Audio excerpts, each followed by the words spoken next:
eso son cosas que pensaron desde la factoría de Enrique Herreros, que él era él mismo.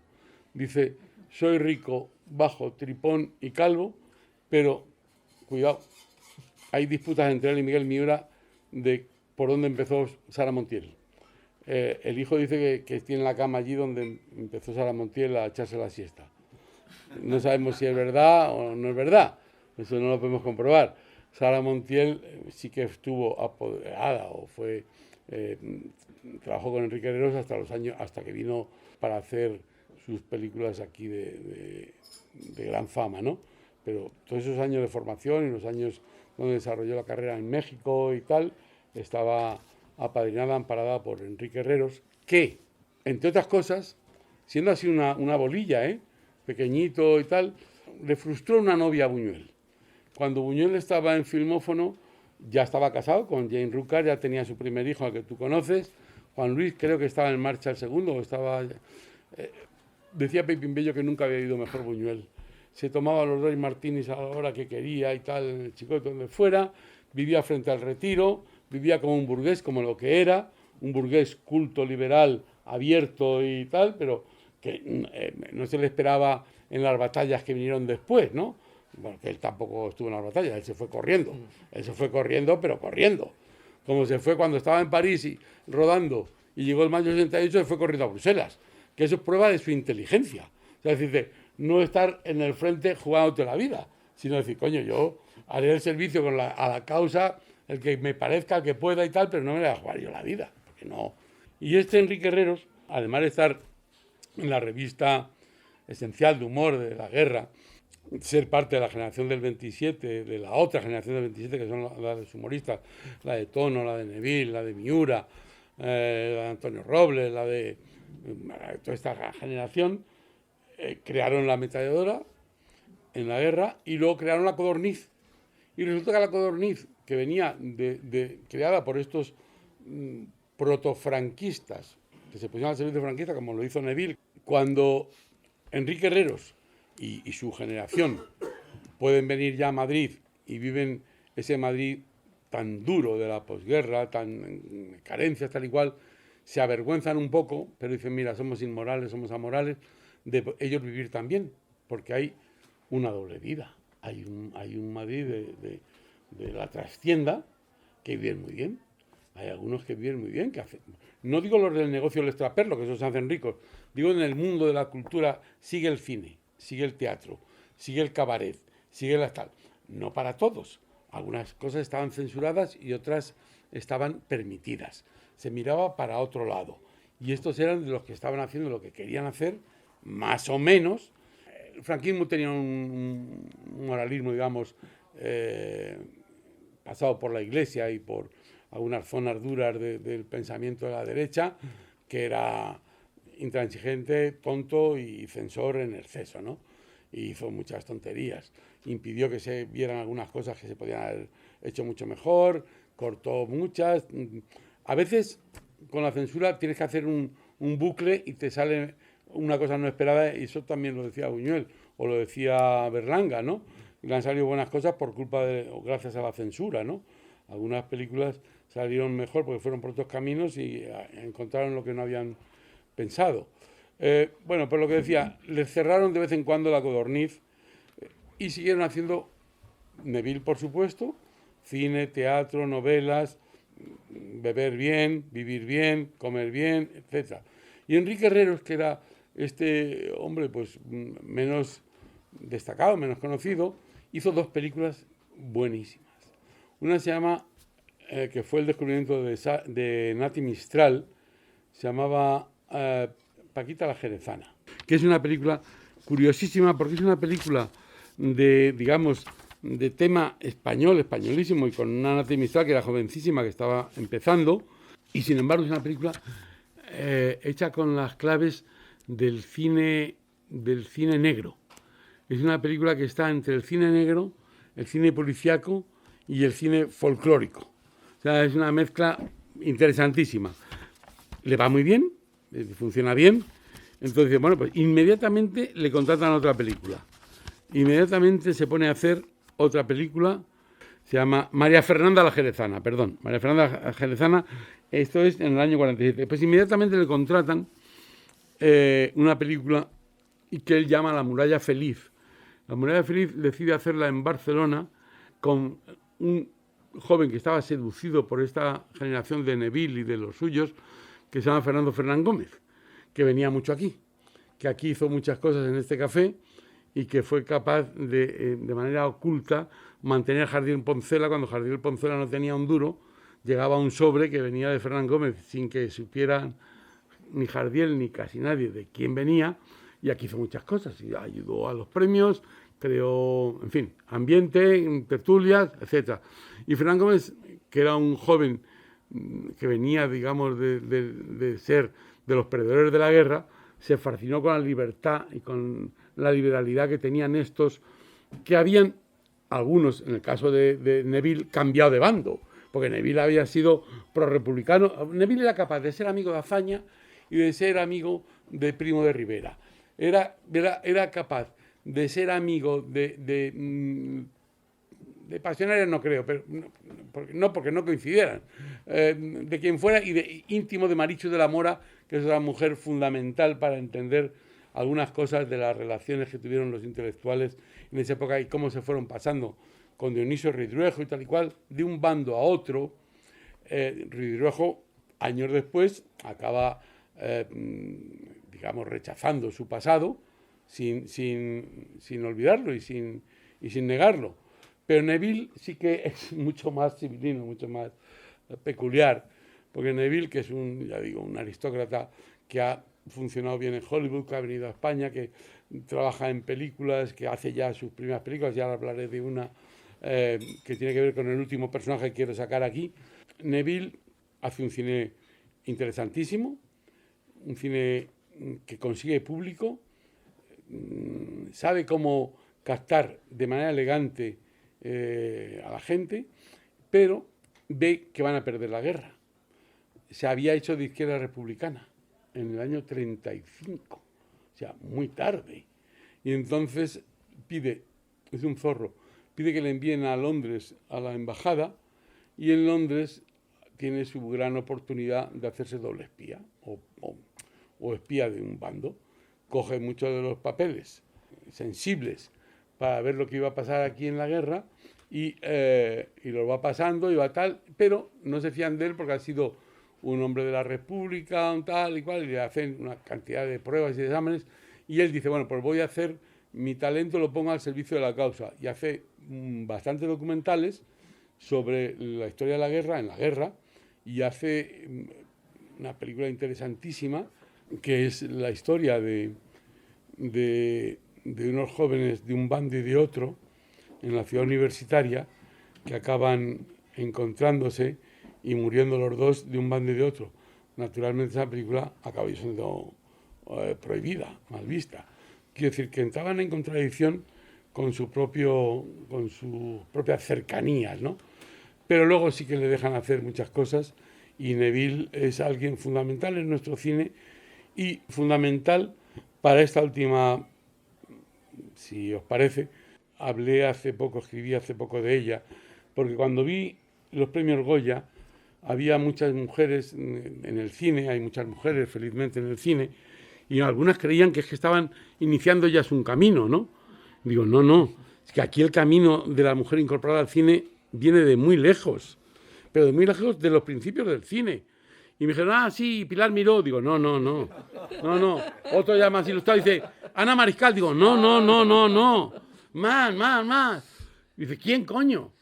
Con perdón. Digo, pues mira, la primera que hace una película larga, no muda, porque mudas hay otras 2 o 3 directoras que hacen en el cine mudo, se llama Rosario Pi Brujas, que es una mujer que nace en Barcelona, que nace en una familia de cierto dinero, pero se queda huérfana muy pronto, hereda el edificio de los padres, lo hace tienda, y ella tiene poliomielitis, es gorda, es fea, pero tiene una voluntad de hierro, y tiene una fortaleza, y tiene una inteligencia, y tiene una capacidad de hacer negocios importante, y digamos que es de lasa moralidad. Entonces, se le ocurre que en la tienda, que iban chicas muy guapas a probarse cosas y tal y cual, estamos hablando de los años 30 y tantos, en la República, 30 y pocos, algunos quieren verlas escondidos tras unos espejos que permitían ver lo que pasaba en los probadores. Entonces se hace un negocio. Se hace un negocio hasta que la descubren y claro, tiene que ponerse pies en polvorosa y dice, me voy a Madrid y voy a hacer cine. Porque ya que he hecho esta prueba de los mirones, voy a hacer cine. Y aquí en Madrid se engatusa a un rico mexicano, el nombre quizá no importa mucho, pero voy a decirlo, y a alguien que sí que nos importa más, que ayuda en hacer a los Ladrón de Guevara, a los hermanos Ladrón de Guevara, a hacerse su primera productora. Y hace, esta Rosario Pi, viene a Madrid, ya te digo, con un poco de dinero y un poco huida, un poco, en fin, no le pueden demostrar nada, pero parece ser que alguien había denunciado y ella, para no buscarse más lío, se viene aquí. Y hace una productora que se llama Star Film. La primera película que hace, la hace con Edgar Neville. Edgar Neville, que ha venido ya de Hollywood, quiere hacer una película que es muy interesante, se llama Yo quiero que me lleven a Hollywood, que era la pasión que había por Hollywood entre los actores españoles, actores y actrices, y sobre todo las actrices. Entonces se inventan con el jeta de García Sanchís, Antonio Robles, Enrique Herreros, Perico Chicote, etcétera, que salen en la película, un negocio que es con aquellas chicas que quieren ir a Hollywood, vamos a hacer la película. Naturalmente no solo no las pagamos, sino que además vamos a hacer que trabajen mucho para ver si hacemos una doble versión. Así lo hicieron dobles versiones. La película fue un éxito de taquilla, pero fue un éxito sobre todo de producción, porque no pagaron un duro, se llevaron, ¿qué será de esas pobres chicas? De esas, que eran las guapas de la época, que luego ninguna fue a Hollywood, claro, porque ¿qué pasó? Que al cabo de un poco llegó la guerra, pero antes de que llegara la guerra, esta habilísima de Rosario Pi, por cierto, admirada por Buñuel, muy admirada por Buñuel, que le copia, y lo confiesa Buñuel, le copia una secuencia de Cumbres Borrascosas, le copia una secuencia que hizo Rosario Pi en su primera película como directora. Su primera película como directora es basada en la zarzuela de Penella, El gato montés. Y es una película de enorme éxito y de una liberalidad sexual, erótica, festiva y de expresión como no se había visto aquí. Le da la vuelta a la zarzuela, que era más convencional, el gitano, el torero, la muerte, la venganza, los celos, tal y cual, y aquí las mujeres son las que dicen, en mi cuerpo mando yo, y aquí no tal, y eso era absolutamente increíble, oírlo en una pantalla, y encima teniendo, digamos, atrevimientos y deseos sexuales muy atrevidos. Rosario Pi era homosexual, era lesbiana, y decía de ella Neville que tenía alientos varoniles. Sí, tenía alientos varoniles, pero tuvo un ligue importantísimo.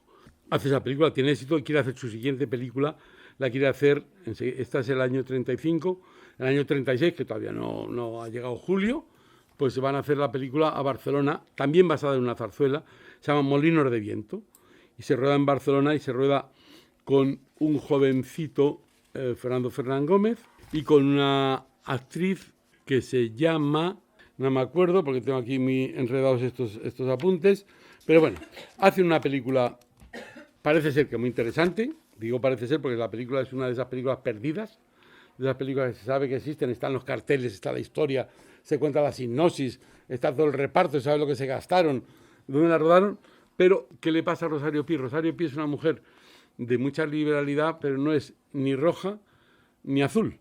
Entonces, el franquismo y el falangismo la cancela porque no tiene una moralidad que no les gusta, y en Barcelona los que están entonces los anarquistas y los comunistas, que son de otra moralidad estricta, les parece que es una frívola y tal y cual, y además zarzolera, la película basada en una zarzuela, la prohíben. ¿Y qué hace? Con la protagonista, que no era Fernando Fernán Gómez, perdón, que Fernando Fernán Gómez fue el de Enrique Herreros años después, no muchos años después. no me acuerdo quién fue, pero sí que me acuerdo de quién fue la actriz. La actriz fue María Mercader. María Mercader tenía 18 años. Era una belleza. O sea, si ven las fotos de María Mercader de jovencita, pues, bueno, qué maravilla, qué tal. Bueno, pues se la ligó Rosario Pi. Se la ligó y le dijo, mira, has hecho muy bien el trabajo, un papel, tienes gran futuro. Ella había trabajado, María Mercader tenía 18 años cuando la película, había trabajado de actriz infantil. O sea, ya tenía una soltura peculiar y tal. Entonces dice, vámonos a París, que aquí no nos quieren, está la guerra, y en París vamos a triunfar. Y en París vamos a triunfar. En París hacen un montaje final de la película, pero en París están pasando cosas y tampoco les quieren. En París están llegando los otros y no les quieren. No por nada. Y entonces dicen, joder, yo tengo un contacto muy bueno en Cinecittà. Y entonces van a Cinecittà, van a Roma, y en Roma María Mercader es la actriz de moda en los años 40. Si veis las películas que se hacen en Italia, cada año hace una película o dos. Y en la segunda película que hacen en Italia, conoce a un tal Vittorio De Sica, que le quita de la cercanía de Rosario Pi. Bueno, primero parece aquello, no sé si un trimonio, pero vienen aquí a ver si pueden hacer algo en el primer franquismo con Vittorio De Sica y no pueden hacer. Y Vittorio De Sica aquí se encuentra con un problemilla porque tiene una hija que reconoció luego con Mimí Muñoz, que se llama Vicky Lagos. Vicky Lagos, que algunos acordaréis, la actriz, que era hermanastra de las Goyanes. Goyanes. Esa Vicky Lagos es hija de Vittorio De Sica, de otra historia que tuvo por aquí, ¿no? Me gustaban mucho las españolas. Y vuelven a Roma y entonces ya se unen, Vittorio De Sica y María Mercader se unen porque como Vittorio De Sica estaba casado no le dejan casarse. Estamos todavía con Mussolini. Se casan mucho tiempo después, no sé si en México o en París, no me acuerdo, y tienen 2 hijos y entonces ya Rosario Pi se quita el medio. Rosario Pi dice, ¿qué hago yo aquí? Molesto, ya no soy la bien querida, tengo que hacer otras cosas, me tengo que inventar y se vuelve a Madrid años 50 o por ahí y monta varias cosas. Además de patentar varios inventos, patenta un invento de un cenicero peculiar y luego de unas cajas de cerillas también que te sacaban la cerilla solas, no sé qué, inventos de estos muy necesarios, que eran como los inventos del TVO, pero de verdad. Organiza cenas y regenta el Jiki Club, que es un sitio donde van muchos pecadores de alto copete, porque era un sitio caro, era un sitio muy así, muy bien y tal. Y ella, pues le va bien, conoce bien la trastienda de los años 40, 50, 60 y trabaja con un modista que a algunos a lo mejor les suena el nombre Marvel, no sé, un modista que fue famoso en los 50, 60 y monta un restaurante en la Castellana. En fin, que el cine no la dejó seguir trabajando, a pesar de que, ya te digo, admirada por Buñuel, iniciadora de Edgar Neville y ella misma, una gran cineasta, pionera del cine español sonoro, y luego tenía que buscarse la vida, y supo buscarse la vida con esa moralidad tan peculiar que tenía, y se lo montó muy bien. Seguramente vino aquí alguna vez, a estos sótanos, seguramente a la parte de abajo. Bueno, como llevo bastante tiempo, si quieres paro ahora, sí, y porque seguimos cuando queráis. Venga. Y bueno, nada.